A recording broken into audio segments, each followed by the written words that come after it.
Hello viewer, আসসালামু আলাইকুম। Iftekhar Ahmed Ratan, senior lecturer in English. আজকে আলোচনা করব it is time plus to plus main verb. It is time to go, এখনই যাওয়া দরকার। It is time to do, এখনই করা দরকার। It is time to help, এখনই সাহায্য করা দরকার। It is time to start, এখনই শুরু করা দরকার।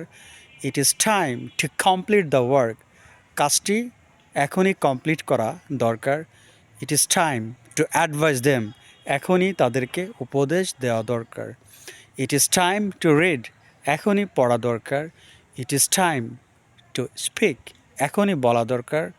It is time to protest, এখনই প্রতিবাদ করা দরকার। It is time to know, এখনই জানা দরকার। It is time to go, এখনই যাওয়া দরকার। It is time to come, এখনই আসা দরকার। আজ এই পর্যন্ত। আল্লাহ হাফেজ।